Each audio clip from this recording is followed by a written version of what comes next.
खुदावंद के ज़िंदा जलाली और बाबरकत नाम में आप सबकी सलामती हो। मेरा नाम पास्टर एजाज़ अनवर गिल है और मेरा ताल्लुक़ होली सिटी पेंटिकॉस्टल चर्च से है। मैं फ़ज़ल टीवी की सारी टीम का शुक्रगुज़ार हूँ कि उन्होंने ये आज मौका अता फरमाया कि मैं आपके साथ कलाम मुक़द्दस में से चंद एक बातें शेयर कर सकूँ। तो आइए खुदावंद के कलाम में से चंद एक बातें अपनी रहनुमाई के लिए देखते हैं। अगर आपके पास कलाम मुक़द्दस लिखी हुई सूरत में, किताबी सूरत में या मोबाइल में मौजूद है तो आप मेरे साथ एक हवाला देख सकते हैं मुकाशफ़ा की किताब में से।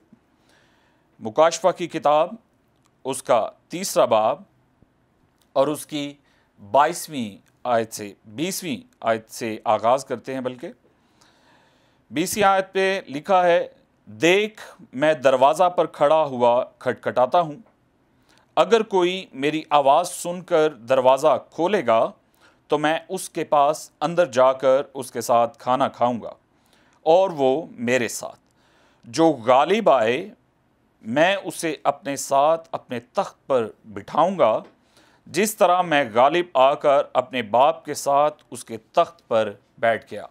आमीन। ये 3 बाब की आखिरी आयात हैं और मुकाशफ़ा यूहन्ना आरिफ का मुकाशफ़ा, और मुकाशफ़ा का मतलब है कश्फ होना यानी खुल जाना। और ये आयात जो हैं ये किसी इंसान की, किसी आम इंसान की कही हुई नहीं है, बल्कि ये वो कलाम कश्फ हुआ है यानी खुला है और डायरेक्ट जो है खुदा के बेटे यस्सु अल मसीह के वसीला से जो है वो पहुंचता है। और ये एक ख़ास कलीसिया को मुखातिब करके ये कलाम जो है वो किया गया है। अगर हम मुकाशफ़ा की किताब में देखें तो वहाँ पर हमें जो है वो नज़र आता है कि 7 कलीसियाओं को जो है वो कलाम किया गया है, जिनमें के जो हमें नज़र आता है, अगर हम 2 बाब से देखें तो यहाँ पर इफिसस की कलीसिया जो है वो हमें नज़र आती है। फिर सुमरना की कलीसिया को पैगाम दिया जाता है, प्रगमन की कलीसिया, थवातीरा की कलीसिया, सरदीस की कलीसिया, और इसके बाद फिलदेल्फिया की कलीसिया, और सबसे आखिर में 7वीं लौदीकिया की कलीसिया को। और ये जो आयात हमने पढ़ी हैं ये डायरेक्टली जो है वो लौदीकिया की कलीसिया को जो है मुखातिब किया गया है। और लौदीकिया की कलीसिया के बारे में अगर हम आगाज़ से देखें 14वीं आयत में से 3 बाब की 14वीं आयत में, तो यहाँ पर मरकूम है, और लौदीकिया की कलीसिया के फरिश्ता को ये लिख कि जो आमीन और सच्चा और बरहक गवाह और खुदा की खिलकत का मबदा है, वो ये फरमाता है कि मैं तेरे कामों को जानता हूँ कि ना तू सर्द है ना गर्म, काश कि तू सर्द या गर्म होता, बस चूंकि तू ना गर्म है ना सर्द बल्कि नीम गर्म है, इसलिए मैं तुझे अपने मुंह से निकाल फेंकने को हूं। यहां पर जो हालतें लौदीकिया की कलीसिया की जाहिर की गई हैं वो नीम गर्मी की हालत जो है वो जाहिर की गई है, यानी कि वो ना तो सर्द है और ना गर्म है। और मेरे अजीज़ों, जब हम सर्द और गर्म होने को देखते हैं तो गर्मजोशी जिस लफ्ज़ का नाम है, गर्मजोशी जो लफ्ज़ इस्तेमाल करते हैं कि हम किसी भी तौर पर जो है वो जब किसी काम में इन्वॉल्व होते हैं गर्मजोशी के साथ, तो वो हमारी मुखलसी को जाहिर करता है। और जब हम रवैये, हम आम ज़ुबान में जब रवैये जो किसी से लाताल्लुकी का इजहार करते हैं तो वो सर्द रवैया जो है वो कहलाता है, यानी कि हमारे नेचर में कुछ इस तरह की तब्दीलियां रूनुमा हो जाती हैं, हमारे रवैये इस तरह जो है वो तब्दील हो जाते हैं कि वो सर्द कहलाते हैं, जिनमें कि मखलसी जो है वो जाहिर नहीं होती। तो यहाँ पर जो कलाम नाजिल हुआ है लौदीकिया की कलीसिया को, और उनको ये फरमाया गया कि ना तू सर्द है और ना तू गर्म है, बल्कि नीम गर्मी की हालत है। यानी कि ना तू मुखलस किसी दुनियादारी के साथ मुखलस है और ना ही तू खुदा के साथ मुखलस है। यानी कि ना तू दुनियादारी के कामों में मुकम्मल तौर पर शामिल है और ना ही तू खुदा के पाकरू के साथ, रूहुल कुद्दस के साथ, खुदा की ज़ात के साथ जो है मुखलस है, खुदा के कलाम के साथ मुखलस है। इसलिए खुदावन का कलाम कहता है कि मैं तुझे अपने मुंह से निकाल फेंकने को। यानी कि खुदावन उनको छोड़ देने की बात जो है वो करता है, खुदावन उनसे अलहदा होने की बात जो है वो करता है। लेकिन मसीह यस्सु जो है वो यहाँ पर उम्मीद की बात उनको जो बताता है। ये एक मुस्बत नवीद खुदावन उनको जो है वो सुनाता है कि मैं दरवाज़ा पर खड़ा खटखटाता हूँ, फिर भी अगर कोई मेरी आवाज़ सुनकर दरवाज़ा खोलेगा तो मैं उसके पास अंदर जाकर उसके साथ खाना खाऊंगा और वो मेरे साथ। पहले तो ये गौर करने की बात थी, हमने ये जिक्र भी किया, ये क्वेश्चन मार्क है कि दरवाज़ा पर देखें शख्सियत कौन सी खड़ी है। हमारे यहाँ अगर कोई मेहमान हमारे घर में जो है वो आते हैं और आकर वो हमारे दरवाज़ा पर जो है वो दस्तक देते हैं, तो हमारा पहला सवाल ये होता है कि दरवाज़ा पर कौन है। हम पूछते हैं अंदर से, अगर कोई बच्चा भी दरवाज़ा खोलने आता है तो वो ये सवाल करता है कि बाहर कौन है। तो बाहर से कोई रिस्पॉन्स जो है वो आता है, कोई जवाब देता है कि मैं फलां हूँ, मैं आपका अजीज़ हूँ, रिश्तेदार हूँ या दोस्त हूँ, तो फिर हम उसको उसकी इसी स्टेटस की वजह से, इसी हैसियत की वजह से जो है वो उसके मुताबिक जो है उसका इस्तकबाल करते हैं।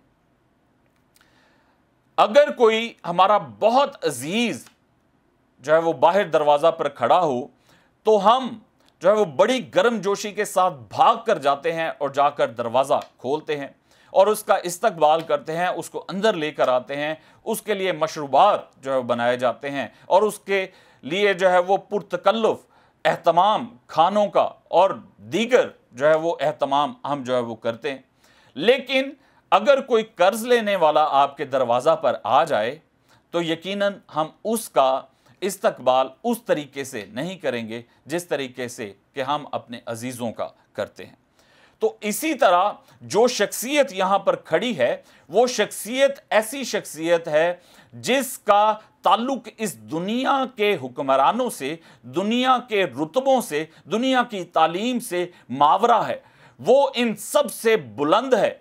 वो शख्सियत है जो कि इस दुनिया को खल्क करने वाली, ये वो शख्सियत है जो कि अपने लोगों को बियाबानों में खिलाने वाली, ये वो शख्सियत है जो कि हर एक की जिंदगी के लिए अपनी सलीब पर जान देने वाली, ये यस्सु अल मसीह है जो बाप के दाहिनी तरफ जो है वो बैठा है और वो दरवाज़ा पर खड़ा ये दावत देता है कि अगर कोई मेरे लिए दरवाज़ा खोलेगा तो मैं अंदर आकर उसके साथ खाना खाऊंगा। और अब खाना खाने का मतलब हरगिज़ ये नहीं है कि वो फिज़िकली आकर जो है वो उसके साथ नवाले तोड़ेगा या उसके साथ फिज़िकली जो है वो रोटी खाएगा। खाना खाने का मकसद ये है कि मसीह जो है वो उसके साथ जो है वो रफ़ाकत रखेगा।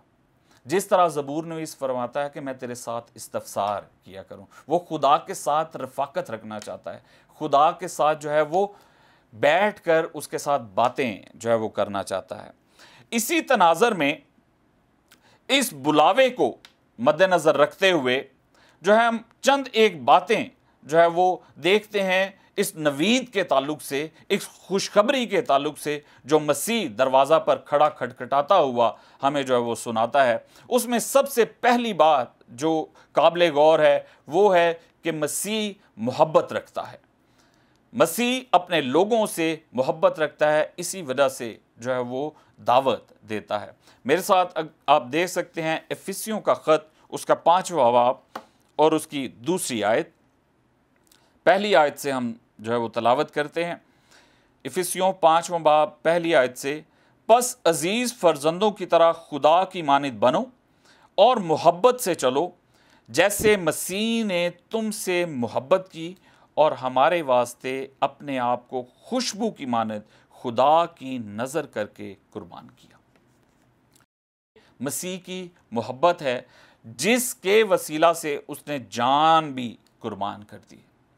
ये मसीह की मोहब्बत है जिसके वास्ते वो खुशबू की तरह जो है वो फैला हुआ है, और वो ये चाहता है कि हम भी इस मोहब्बत में बराबर के शरीक हों।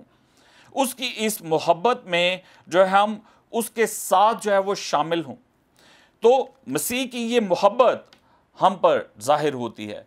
फिर दूसरा पॉइंट जब हम देखते हैं कि मसीह हमारे लिए जो है वहां पर इंतजार करता है। मसीह दरवाजा पर खड़ा इंतजार करता है अपने लोगों के लिए कि कोई आकर खुशी के साथ, जोश के साथ, वल्वला के साथ मुझे जो है वेलकम करे, तो मैं अंदर आकर उसके साथ जो है वो रफाकत रख सकूं।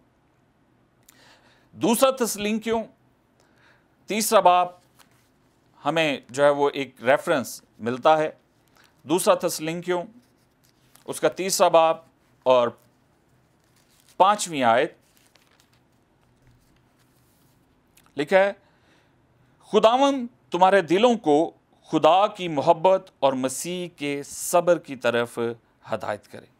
मसीह के सब्र की तरफ हदायत करे, यानी कि मसीह सब्र के साथ वहाँ पर दरवाज़ा पर खड़ा हमारा इंतज़ार करता है। मसीह में ये खसूसियत है। दूसरे तस्लींकियों में जब हम ये रेफरेंस देख रहे हैं तो यहाँ पर हमें नज़र आता है कि मसीह सब्र रखता है और वो अपने लोगों के लिए दरवाज़ा पर खड़ा इंतज़ार भी करता है।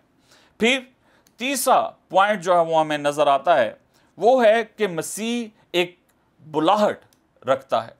मसीह हमें बुलाता है, मसीह हमें मौका फराहम करता है कि हम उसके पास आएं और दरवाज़ा खोलें और मसीह को रिसीव करें, क्योंकि मसीह के अंदर ये खसूसियत है कि वो मौका फराहम करता है और वो अपने लोगों को बार बार ये मौके फराहम करता है। मत्ती की इंजील से एक रेफरेंस जो है वो हम देखते हैं कि मसीह हमें बुलाता है। मत्ती की इंजील उसका 11वां बाब और उसकी 28वीं आयत, मत्ती 11 बाब 28 आयत में कुछ यूं मरकूम है, ए मेहनत उठाने वालों और बोझ से दबे हुए लोगों, सब मेरे पास आओ। कोई 1, 2, 4 या 10 नहीं, बल्कि मसीह फरमाते हैं कि सब के सब मेरे पास आओ। मसीह बुलाते हैं, आपको मौका फराहम करते हैं, और ये ख़ास तौर पर उन लोगों के लिए मसीह की ये खासियत है। मसीह का आना, इस जहान में आना, किसी एक ख़ास शख्स या किसी एक ग्रोह या किसी एक कौम के लिए नहीं, बल्कि पूरे के पूरे जहान के लिए, पूरी दुनिया के लिए जो है ये खुशखबरी थी। और उसने हर एक को, जब सबका लफ्ज़ इस्तेमाल किया गया, तो वो हर एक को दावत देता है कि ए मेहनत उठाने वालों और बोझ से दबे हुए लोगों, सब मेरे पास आओ, मैं तुमको आराम दूंगा। और मेरा जुआ ले लो, अपने ऊपर उठा लो और मुझसे सीखो, क्योंकि मैं हलीम हूं और दिल का फिरोतन, तो तुम्हारी जानें आराम पाएंगी। मसीह यस्सू की ये खासियत है कि वो उसने दावत दी है, उसने सब लोगों को मौका दिया है कि वो उसके पास आएं और आराम को पाएं। वो कहता है कि मैं हलीम हूं, दिल का फिरोतन हूं, तुम मेरे पास आओ और मेरा जुआ ले लो जो हल्का और मुलायम है, और अपने सारे के सारे बोझ मुझ पर डाल दो, क्योंकि मुझे तुम्हारी फिक्र है। खुदावंद यस्सू अल मसीह हमारी खातिर इस दुनिया में आया। यस्सू ने हमारी खातिर जो वो दुख उठाया, उसने सलीब पर जान दी, और वो फिर भी ये दावत देता है, बाप के दाहिनी तरफ जा बैठा है, और वो चाहता है कि उसके लोग जो उससे मोहब्बत करते हैं वो भी उसके साथ वहाँ पर शामिल हों। इसके बाद जब हम चौथा पॉइंट देखते हैं तो वो है मसीह मेहरबान और रहम करने वाला है। जैसा कि हमने यहाँ भी देखा है मत्ती की इंजील में भी कि क्योंकि मैं हलीम हो और दिल का फिरोतन हूँ। और फिर एक और रेफरेंस में जब अगर हम देखें पहला पत्रस उसका पहला बाब और उसकी 3री आयत, तो वहां पर यूं लिखा है, पहला पत्रस उसका पहला बाब और 3री आयत, हमारे खुदावंद यस्सु मसीह के खुदा और बाप की हम्द हो, जिसने यस्सु मसीह के मुर्दों में से जी उठने के बायस अपनी बड़ी रहमत से, यानी अपने रहम से, बड़ी रहमत से हमें जिंदा उम्मीद के लिए नए सिरे से पैदा किया है। ये मसीह यस्सु की रहमत है जिसके वसीला से उसने हमें जिंदा उम्मीद बख्शी है। ये जिंदा उम्मीद क्या बख्शी है कि नए सिरे से पैदा हो जाएं। हम अपनी गुज़श्ता जिंदगी को, अपने माजी को, अपने गुनाहों को छोड़कर मसीह यस्सु के पास आ जाने वाले हैं, क्योंकि वो मेहरबान है, वो हमारे गुनाहों को माफ कर देता है। उसने जो है वो, दुनिया में कोई ऐसा शख्स नहीं था जो गुनाहों को माफ कर सके। उसने ना सिर्फ लोगों के बदन की गंदगी को दूर किया, उसने ना सिर्फ लोगों को शिफा दी, ना सिर्फ लोगों की बीमारियों से उनको रिहा किया, ना सिर्फ उनको बदरूहों से रिहा किया, ना सिर्फ उनको जिंदगी दी, बल्कि लोगों को उनके गुनाहों से भी माफ किया।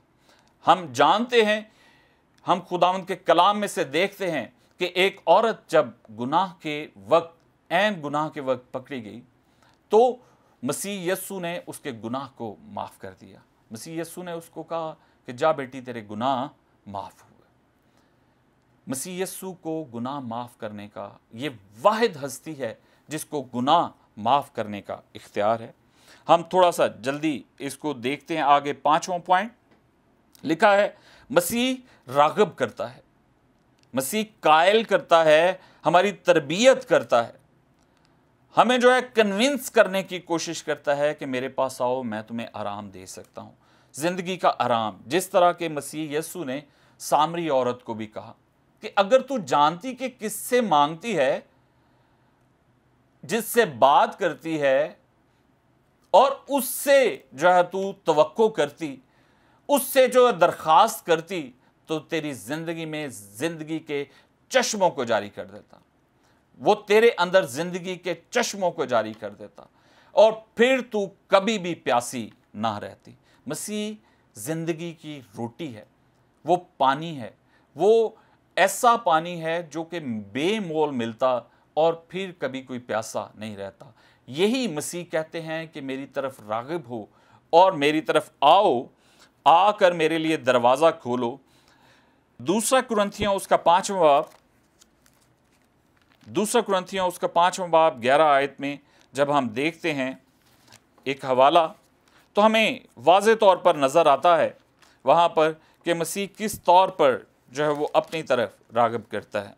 दूसरा कुरिन्थियों उसका 5वां बाब और 11वीं आयत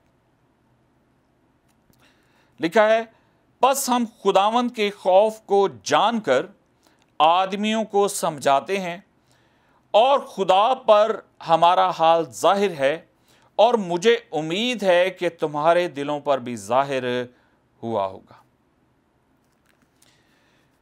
मसीह के वसीला से हम बाप को जानते हैं, खुदा बाप को, उसके खौफ को जानते हैं। मसीह ने क्या फरमाया कि जिसने मुझे देखा उसने बाप को देखा है। मसीह ये फरमाते हैं कि मेरे पास आओ और मैं तुम्हें बाप के पास जो है लेकर आऊं। यहां लिखा है, बस हम खुदावंद के खौफ को जानकर आदमियों को समझाते हैं और खुदा पर हमारा हाल जाहिर है, और मुझे उम्मीद है कि तुम्हारे दिलों पर भी जाहिर होगा। हम फिर अपनी नेक नामी तुम पर नहीं जताते, बल्कि हम अपने सबब से तुमको फ़ख्र करने का मौका देते हैं, ताकि तुम उनको जवाब दे सको जो ज़ाहिर पर फ़ख्र करते हैं और बातिन पर नहीं। ये कन्विंस करने की कोशिश कर रहे हैं। कुरिन्थस की कलीसिया को पौलुस रसूल जब फरमाते हैं तो वो खुदावंद के खौफ को कलीसिया के अंदर उजागर करने की कोशिश करते हैं। मसीह ज़बरदस्ती नहीं कर रहे हैं। मसीह जो है वो हमारी मर्जी पर ये दावत जो है वो हमें दे रहे हैं कि मेरे लिए कोई दरवाज़ा खोले तो मैं अंदर आकर उसके साथ रफ़ाकत रखूँगा, खाना खाऊँगा। मसीह ने हम पर कोई जबर नहीं किया है, कोई ज़ोर ज़बरदस्ती नहीं की है, लेकिन वो हमसे तवक्को करता है कि उसके लिए जाकर दरवाज़ा खोलने वाले हों। हम जो है वो अक्सर औक़ात ये करते हैं कि मसीह हमारे लिए अपनी रहमत के, शफ़क़त के, मोहब्बत के दरवाज़ों को खोलना चाहता है, लेकिन हम उन दरवाज़ों को बंद रहने देते हैं। ठीक उसी तरह दुनियादारी की ख्वाहिशें और आजमाइशें हमें जो है वो दरवाज़ा खोलने से रोक लेती हैं। मसीह जो है दरवाज़ा खटखटाता रहता है, लेकिन अगर वो ज़रूरतें हमारी आकर दरवाज़ा खटखटाती हैं, अगर कोई हमारे घर पर कोई लज्जत की चीज़ लेकर आता है, कोई अट्रैक्शन लेकर हमारे दरवाजे पर आता है, तो हम फ़ौरन उसका दरवाज़ा खोल देते हैं। इसका मतलब ये है कि हम अपनी ख्वाहिशों के ताबे रहते हैं, अपने दिलों को जो है वो अपनी ख्वाहिशों के ताबे कर देते हैं, दुनियादारी के, आजमाइशों के ताबे कर देते हैं। और ये इस मिसाल से हम देखते हैं कि बाज़ औक़ात इतवार की इबादत हमारे पास होती है और कोई हमारा पसंदीदा प्रोग्राम जो है वो अगर टीवी पर आ रहा हो, तो बाज़ औक़ात लोग जो है वो उसको तरजीह देते हैं, दुनियादारी के प्रोग्राम को तरजीह देते हैं, ना कि हम खुदावंद के घर में आकर उसकी प्रस्तुति कर सकें। मेरे अजीज़ों, मसीह यस्सु दुनिया में आया ताकि हम निजात पा सकें। यूहन्ना की इंजील उसका 3 बाब उसकी 17 आयत अगर हम देखें, यूहन्ना की इंजील उसका 3 बाब और उसकी 17 आयत हम तलावत करते हैं।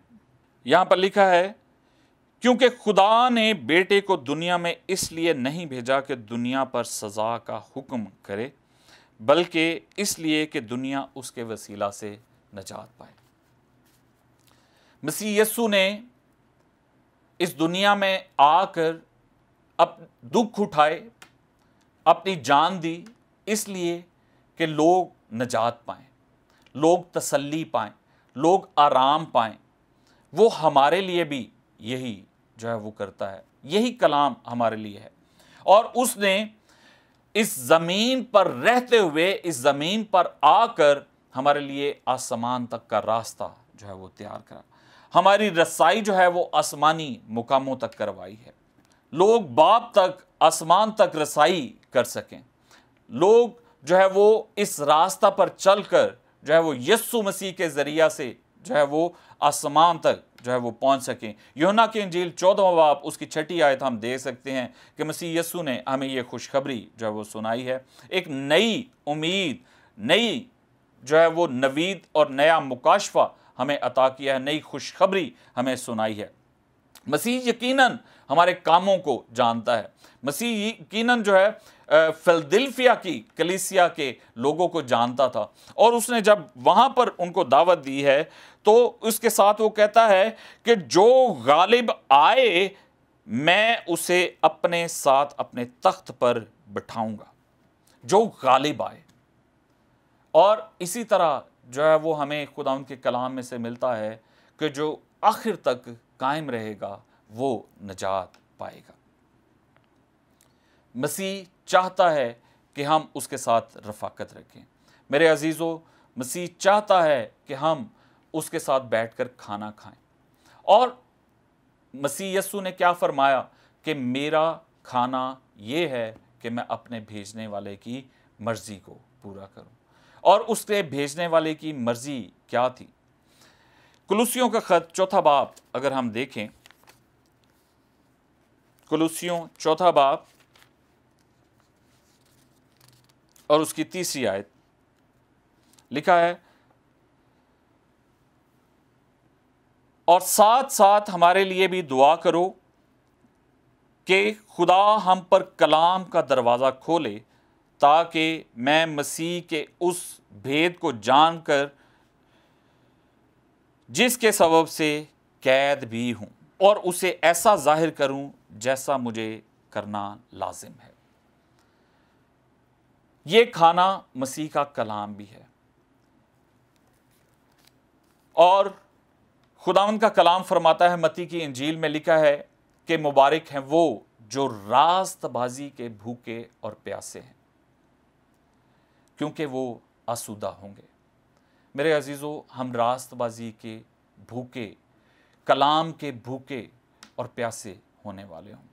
खुदावंद का कलाम जो है वो हमारी भूख को मिटाता है, सिर्फ जिस्मानी भूख को नहीं बल्कि हमारी रूहानी भूख को मिटाता है। हम अपनी इस भूख को जो है वो मसीह के साथ बांटने वाले हों। मसीह तो चाहता है कि वो आए और हमारे साथ बैठकर रफ़ाकत रखे। मसीह चाहता है कि हम उसके साथ बैठकर जो है वो खाना खाएं। मसीह आज भी हमारे दिलों पर दस्तक देता है, वो आज भी हमारे दिल के दरवाजे पर नॉक करता है। वो आता है ताकि हम जो है वो उसके लिए गर्मजोशी के साथ जो है दरवाज़ा खोलें। वो आज भी ये एक्सपेक्ट करता है, वो आज भी ये उम्मीद करता है, वो आज भी हम सबको ये दावत देता है कि हम अपने दिल के दरवाज़ों को खोलें और उसको अपने दिल में आने का मौका दें। मसीह बुलाता है मेरे अजीज़ों, वो आवाज़ देता है कि ऐ मेरे बेटे, ऐ मेरी बेटी, तू क्यों गुमराह हुआ है? ऐ मेरे बेटे, ऐ मेरी बेटी, तू क्यों गलत राहों पर चल रहा है? तू मेरे पास लौट आ, तू मेरे पास आ जा, मैं तुम्हें आराम दूंगा, मैं तुम्हें ज़िंदगी बख्शूंगा, मैं तुम्हें ज़िंदगी का पानी अता फरमाऊंगा। ये वही चश्मा है जो कि बनी इस्राईल को जो है वो बियाबानों में जो है वो उनकी प्यास बुझाता रहा। ये वही चश्मा है जो आज हमारी जो है वो जिस्मानी और रूहानी प्यास को बुझा सकता है। मेरे अजीज़ों, हम आज जब मसीह जो है हमें दावत देता है और हमारे के दिल के दरवाज़ों पर दस्तक देता है, तो हम बैठे ना रहने वाले हों, सुस्ती का मुजाहरा ना करने वाले हों, काहली के साथ जो है वो सिर्फ इंतज़ार ना करते रहें, बल्कि उठकर जो है वो भाग कर मसीह यस्सु के लिए अपने दिल के दरवाजे को खोलें और उसको अपने दिल में आने का मौका दें। खुदावंद आप सबको कसरत की बरकत दे। आए मेरे साथ दुआ कीजिए, आए अपने सरों को झुकाएं और दुआ करें। खुदावंद रब्बुल फ़ाज, ज़मीन आसमान के खालिक और मालिक, हम तेरे शुक्रगुजार हैं पेरे खुदावंद तेरे मुंह की मीठी शीरी बातों के लिए, पेरे खुदावंद तेरे बेटे यस्सु अल मसीह के लिए जिसको तूने इस जहान में भेजा, ताकि पेरे खुदावंद हर एक जी रूह, हर एक शख्स जो इस दुनिया में बसता है, पेरे खुदावंद उसके वसीला से निजात पाए। ऐ खुदावंद, आज जब मसीह हमारे दिलों पर दस्तक दे, तो हम पेरे खुदावंद अपने दिलों को सख्त ना करने वाले हों, बल्कि अपने दिल के दरवाज़ों को मसीह के लिए खोलने वाले हों, अपने आप को मसीह की आमद के लिए तैयार करने वाले हों, अपने आप को पेरे खुदावंद मसीह के कलाम में पेरे खुदावंद खूब भरने वाले हों, अपने आप को पेरे खुदावंद मसीह यस्सु के नाम में पेरे खुदावंद खूब जो है पेरे खुदावंद उंडेलने वाले हों, आजिज़ करने वाले हों, शिकस्ता करने वाले हों। खुदावंदों के खुदा, मैं इन सारी जानों के लिए जो पेरे खुदावंद इस कलाम को सुनती हैं, जो पेरे खुदावंद इस चैनल को देखती हैं, मैं पेरे खुदावंद तेरा खादिम होते हुए पेरे खुदावंद फजल टीम की सारी टीम के लिए पेरे खुदावंद बरकत की, सलामती की दुआ करता हूँ। खुदावंदों के खुदा, जितने पेरे खुदावंद मुंतज़मीन हैं, जितने खादमीन हैं, पेरे खुदावंद सब के लिए बरकत चाहता हूँ। मुल्क पाकिस्तान के लिए तेरी बरकत को, सलामती को मांग लेता हूँ।